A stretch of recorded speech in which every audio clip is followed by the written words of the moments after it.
Good morning all of you. पिछले classes में हमने राशियों के परिवर्तन की दर के बारे में पढ़ा था। आज अपन नया टॉपिक ले रहे हैं, वर्धमान और ह्रासमान फलन।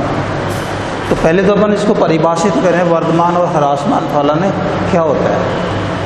तो इसके लिए जैसे मान लीजिए एक फलन है f(x), ये इस अंतराल के अंदर परिभाषित है,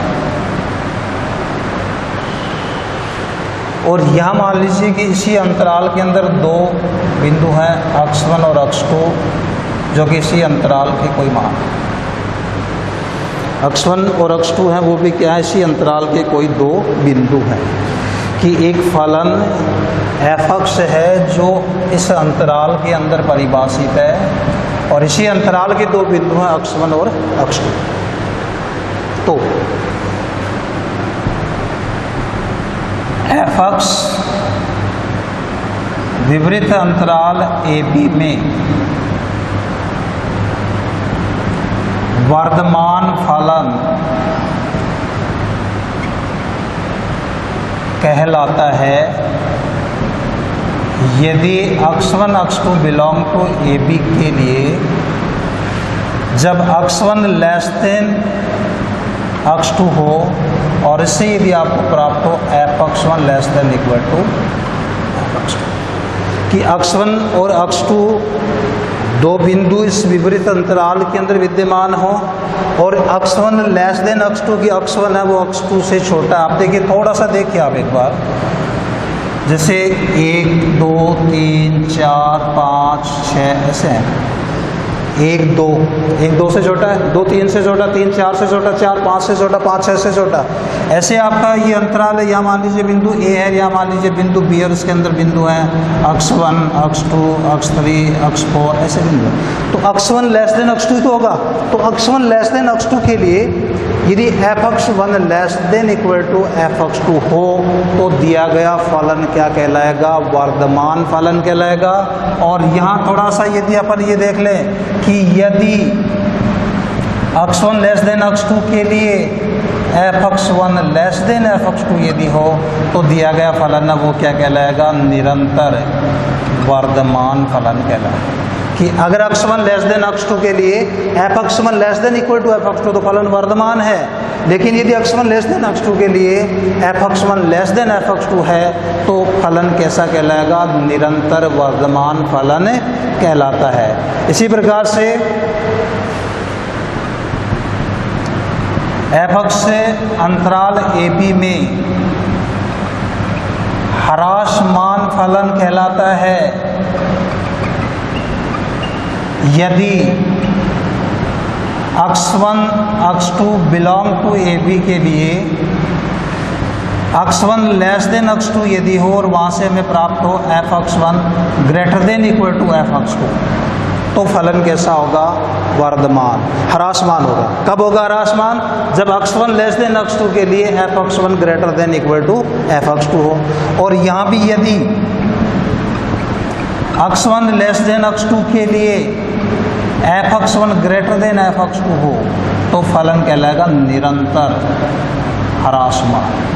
यहाँ तो क्या कहलाएगा, सिर्फ ह्रासमान, और यहाँ क्या कहलाएगा, निरंतर ह्रासमान फलन कहलाएगा। तो ये तो वर्धमान और ह्रासमान फलन की क्या हो जाएंगी, परिभाषाएं। किस रूप के अंदर, बीजगणितीय परिभाषाएं हो जाएंगी। इसके बाद आगे जब अपन चलें आलेख के रूप में, यदि इनको समझे थोड़ा सा कि ग्राफिक रूप के अंदर वर्धमान और ह्रासमान फलन किस प्रकार के होते हैं। जैसे ये मान लीजिए अक्ष का मान है, x एक्सिस पे अक्ष है और यहाँ f(x) है, और जो ग्राफ आपको प्राप्त करा हुआ ऐसा ग्राफ आ रहा है मान लो, और यही ग्राफ अगर आपको इस रूप के अंदर प्राप्त हो,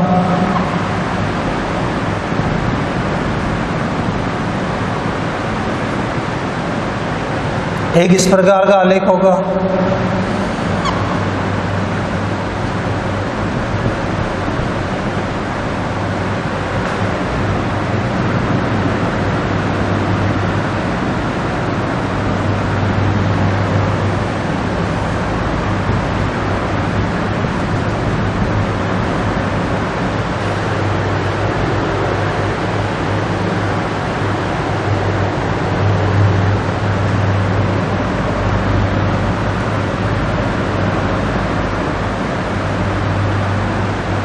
देखो ये जो ग्राफ आप देख रहे हैं, इसमें जैसे जैसे अक्ष का मान बढ़ रहा है वैसे वैसे एफ अक्ष का मान भी बढ़ रहा है। तो अक्ष के मान में वृद्धि के साथ साथ यदि एफ अक्ष के मान में भी वृद्धि हो तो इस प्रकार का जो फलन होता है वो कहलाता है वर्धमान फलन। तो ये तो हो गया वर्धमान फलन। लेकिन अक्ष के मान में वृद्धि के साथ साथ एफ अक्ष के मान में वृद्धि तो हो, लेकिन वो निरंतर हो, लगातार हो, तो इस प्रकार का जो फलन होता है वो क्या कहलाता है? निरंतर वर्धमान फलन कहलाता है। इसमें भी वर्धित हो रही है, लेकिन जैसे लगातार नहीं हो रही, वृद्धि लगातार नहीं होती, सिर्फ वर्धमान फलन होगा।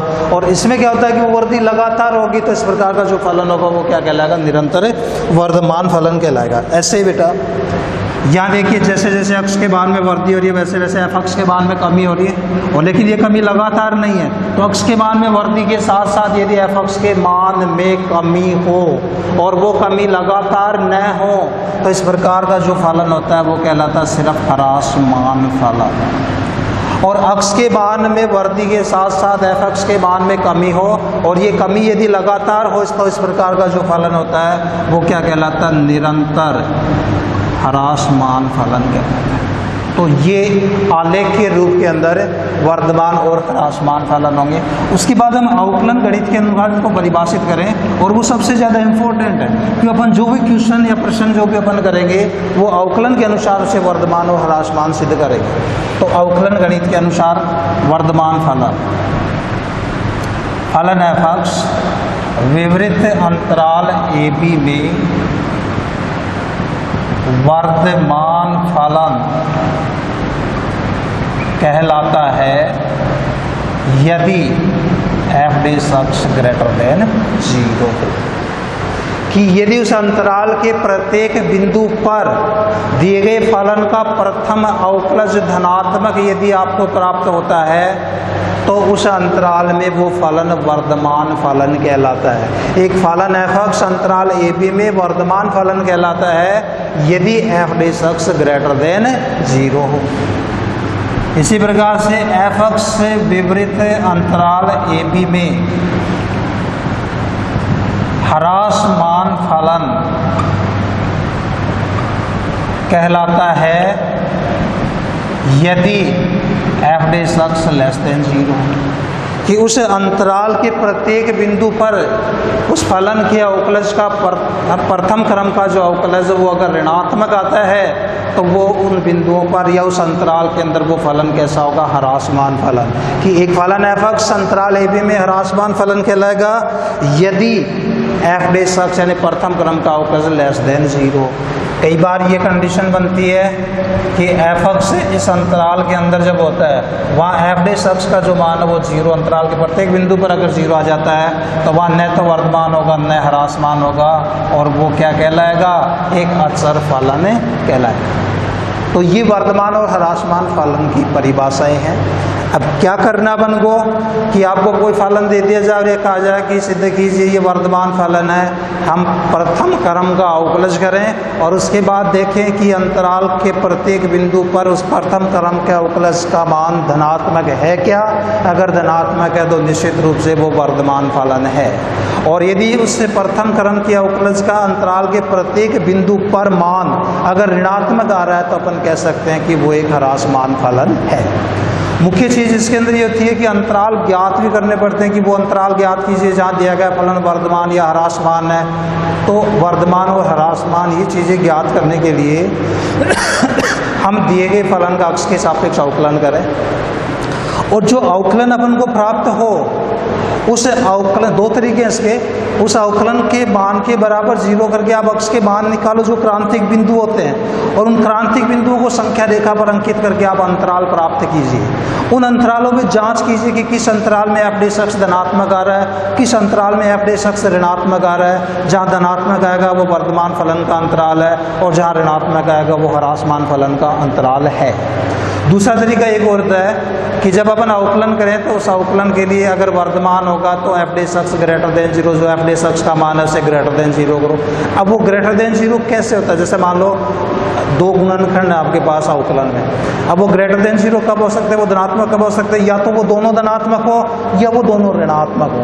तो हम अलग अलग कंडीशन लेके और अंतराल ज्ञात करेंगे। तो जैसे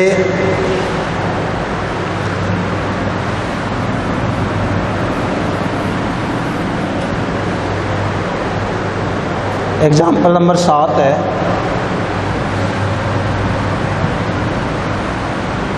जिसमें एक फलन दे रखा है आपको 2x की घात 3 minus 9x square, F x बराबर 2x की घात 3 minus 9x square plus 12x plus 3। और ये कह रहा है कि वह अंतराल ज्ञात कीजिए जहां दिया गया फलन वर्धमान है और ह्रासमान है, यानी आपको अंतराल ज्ञात करना है। तो बेटा इसका अंतराल ज्ञात करने के लिए पहले हम दिए गए फलन का क्या करें? अक्ष के सापेक्ष अवकलन करें। तो इसका जब हम अक्ष के सापेक्ष अवकलन करेंगे तो एफ डेस अक्ष, इसका तो अवकलन हो जाएगा 2 इंटू अक्ष की घात 3, 2 अक्षर अक्ष की घात 3 का 3 अक्ष स्क्वायर, तो यहाँ तो अवकलन हो गया 6 अक्ष स्क्वायर। इसका अक्ष स्क्वायर का 2 अक्ष 9 से गुणा हो जाएगा तो 18 अक्ष, और 12 इंटू अक्ष का अवकलन 1 हो जाएगा, 3 अक्षर राशि है उसका अवकलन 0। तो एफ डेस अक्ष बराबर 6 कॉमन ले लें, अक्ष स्क्वायर माइनस 3 अक्ष प्लस 2। अब आ जाओ वर्तमान फलन के लिए। वर्तमान फलन की परिभाषा क्या कह रही थी? फलन वर्धमान होगा यदि एफ डेस अक्ष ग्रेटर देन 0। तो फलन वर्धमान होगा यदि एफ डेस अक्ष ग्रेटर देन 0। एफ डेस अक्ष का मान आपके पास 6 इंटू अक्ष स्क्वायर माइनस 3 अक्ष प्लस 2 ग्रेटर देन 0।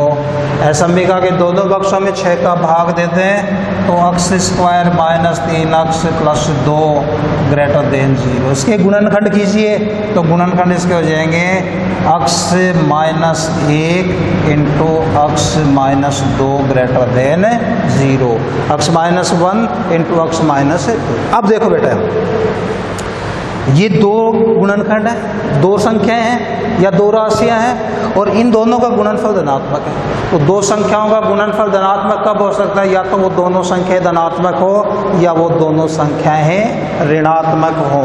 तो पहली कंडीशन कि जब अक्ष माइनस 1 ग्रेटर देन 0, अक्ष माइनस 2 ग्रेटर देन 0 कि ये दोनों धनात्मक हो। यदि अक्ष माइनस 1 ग्रेटर देन 0 तो यहाँ से आएगा अक्ष ग्रेटर देन 1 और यहाँ से आएगा अक्ष ग्रेटर देन 2।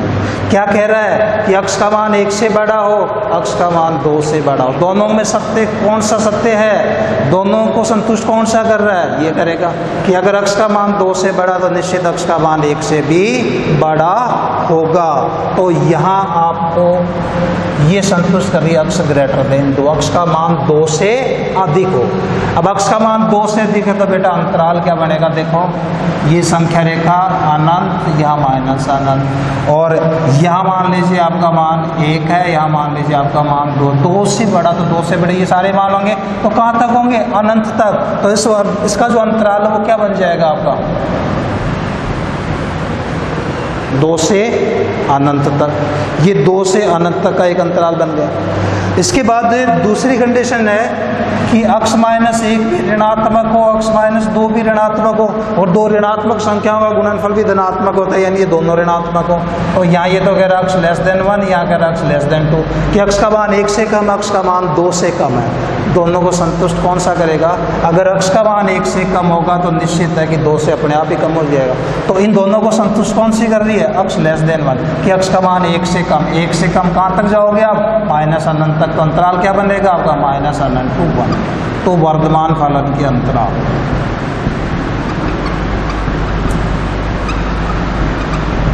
एक तो है माइनस अनंत से 1 और एक आया 2 से अनंत। 1 से अधिक अंतराल ये ध्यान, तो बीच में यू का निशान लगा दो।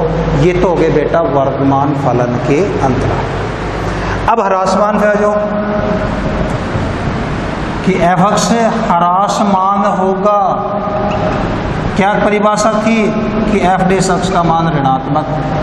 अब एफ डेस अक्ष का मान देखो 6 into x square minus 3x plus 2 less than 0, या 6 का भाग दे दो दोनों पक्षों में तो आएगा x square minus 3x plus 2 less than 0। इसके भी गुणनखंड करो, x minus 1 into x minus 2 less than 0। इन दोनों का गुणनफल किसके बराबर है? ऋणात्मक है। तो दो संख्याएं का गुणनफल ऋणात्मक कब हो सकता है? या तो ये धनात्मक ये ऋणात्मक हो, या ये ऋणात्मक या ये धनात्मक हो। तो आगे की कंडीशन, जब अक्स माइनस 1 लेस देन 0 हो और अक्स माइनस 2 ग्रेटर देन 0 हो, कि अक्स माइनस 1 है वो तो धनात्मक वो तो ऋणात्मक हो, और अक्स माइनस 2 हो वो धनात्मक हो। इससे क्या आएगा? अक्स लेस देन 1, इससे क्या आएगा? X greater than 2। अक्स का मान 1 से कम और अक्स का मान 2 से अधिक। तो ऐसा तो कोई मान ही नहीं होगा, ऐसा तो कोई मान नहीं होगा जो 1 से तो कम और 2 से अधिक हो, तो ये तो संतुष्टि नहीं करेगी। दूसरी कंडीशन, जब अक्स माइनस 1 धनात्मक हो, अक्स माइनस 2 ऋणात्मक हो, तो अक्स ग्रेटर देन 1 अक्स लेस देन 2, कि अक्स का मान 1 से तो बड़ा हो और 2 से छोटा हो। इस 1 से बड़ा 2 से छोटा कहाँ मिलेगा आपको? अंतराल 1 और 2 में, तो वो अंतराल हो गया आपका 1, 2। तो यहाँ ह्रासमान फलन का अंतराल बराबर आ जाएगा 1। ये ह्रासमान फलन का अंतराल हो गया और ये आपके वर्धमान फलन का अंतराल हो गया। इस रूप के अंदर अपन बेटा अंतराल ज्ञात करेंगे जब दिया गया फलन वर्धमान हो और ह्रासमान हो।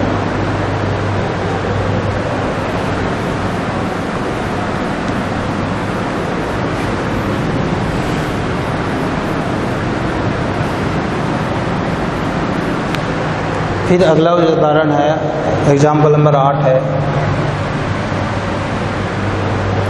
एक फलन दे रखा आपको एफ एक्स बराबर अक्स की घात 3 माइनस 3 अक्स स्क्वायर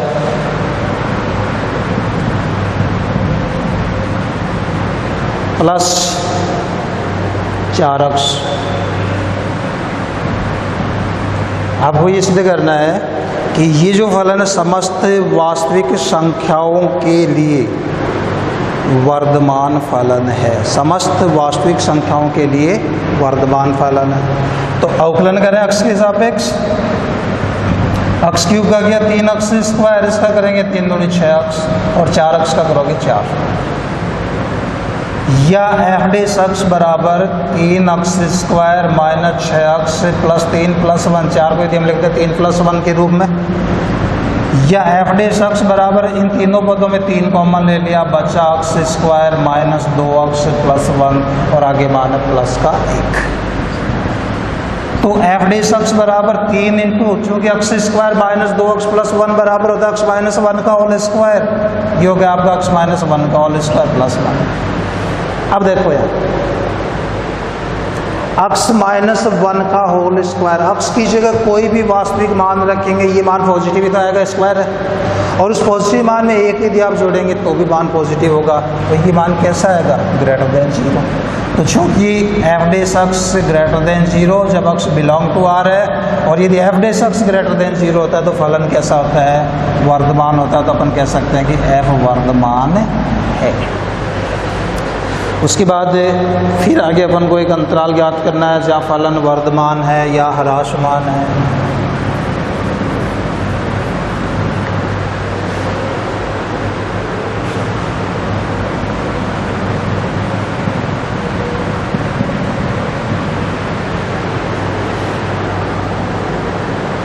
प्लस 3 अक्स स्क्वायर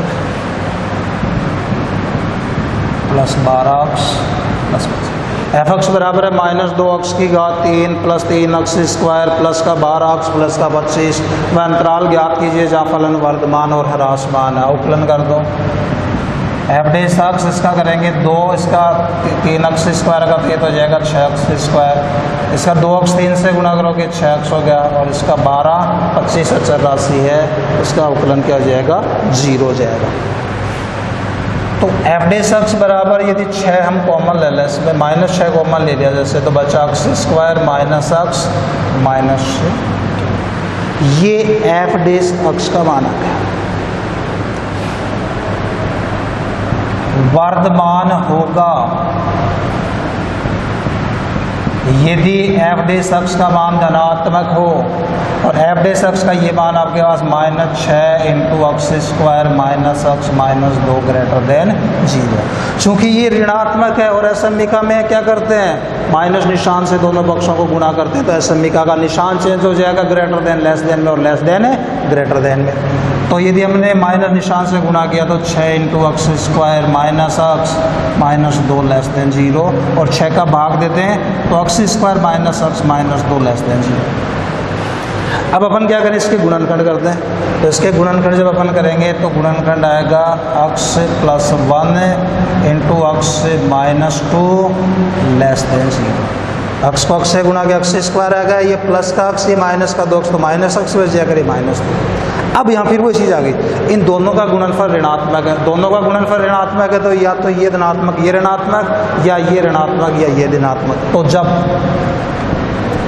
अक्स प्लस 1 लेस देन 0 हो, अक्स माइनस 2 ग्रेटर देन 0 हो, अक्स less then minus 1, x greater than 2, अक्स का मान -1 से तो कम हो और 2 से अधिक हो। -1 से कम 2 से अधिक ऐसी कोई संख्या नहीं होगी, तो ये तो संतुष्ट नहीं कर रहा। उसके बाद दूसरी कंडीशन की, जब अक्स प्लस 1 तो धनात्मक हो और अक्स माइनस 2 ऋणात्मक हो, यानी अक्स प्लस 1 अक्स ग्रेटर देन -1 और अक्स लेस देन 2। -1 से बड़ा 2 से छोटा, -1 से बड़ा और 2 से छोटा, देखो अनंत माइनस अनंत, या मान लो -1 और या मान लो 2। -1 से बड़ा इधर से लेके 2 से छोटा इधर, तो इसी अंतराल के अंदर तो मिलेगा, तो ह्रासमान फलन का अंतराल। तो यहाँ जो अंतराल आपको प्राप्त होगा वो क्या आ जाएगा, -1 से, ये तो वर्धमान का अंतराल होगा, इसलिए वर्धमान फलन का अंतराल बराबर हो गया -1 से। अब दूसरी कंडीशन है ह्रासमान होगा, कब होता है, जब f dash x less than 0 हो। तो f dash x less than 0 फिर वो मान रखो आप -6 into x square minus x minus 2 less than 0, minus निशान से गुणा करोगे तो 6 into x square minus x minus 2 greater than 0, क्योंकि माइनस से गुणा करते ये निशान बदलता है। 6 का भाग दे दो तो x square minus x minus 2 greater than 0 और गुणनखंड कर दिया हमने x plus 1 into x minus 2 greater than 0। दोनों का गुणनफल धनात्मक है, तो या तो दोनों धनात्मक होंगे या दोनों ऋणात्मक होंगे। तो जब x plus 1 greater than 0, x minus 2 greater than 0, इससे होगा अक्स ग्रेटर देन -1, इससे अक्स ग्रेटर देन 2।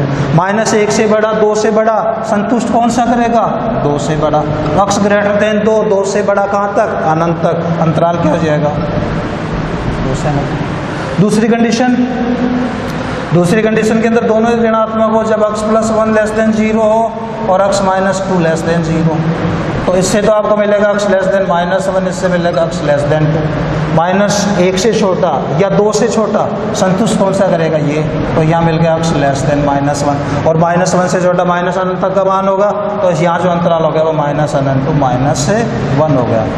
तो ह्रासमान का अंतराल, 2 अंतराल आ रहे हैं, एक -1 से -1 तक और दूसरा जो अंतराल है वो कहाँ से कहाँ तक आ रहा है, 2 से अनंत तक। और आपको बताया था 1 से अधिक अंतराल हो तो क्या करते हैं, बीच में U का निशान लगा देंगे, तो इनके जो अंतराल बन गए वो यूनियन 2 से अनंत। ये ह्रासमान का हो गया, ये वर्धमान का हो गया। जब अक्स की बड़ी से बड़ी जो घात है उसका पद ऋणात्मक होता है तो वर्धमान फलन का एक अंतराल आएगा, ह्रासमान फलन के 2 अंतराल आएंगे अगर वो 3 घात का फलन है। अगर बड़ी से बड़ी घात का पद धनात्मक है तो वर्धमान फलन के 2 अंतराल आएंगे, ह्रासमान फलन का एक अंतराल आएगा यदि वो 3 घात का कोई फलन है।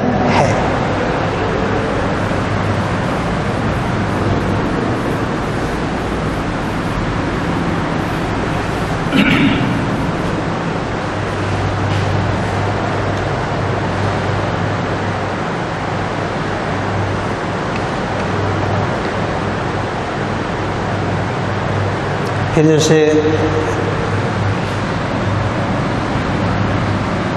एग्जाम्पल नंबर 12 है जिसमें पहला पार्ट है अक्स स्क्वायर प्लस 2 अक्स प्लस 5। एफ एक्स बराबर x square plus 2x plus 5। आपको ये ज्ञात करना है कि वो अंतराल ज्ञात करो जहाँ ये फलन वर्धमान या ह्रासमान है। अवकलन कर दो पहले, एफ डेस एक्स बराबर हो जाएगा 2x, इसका अवकलन करोगे 2।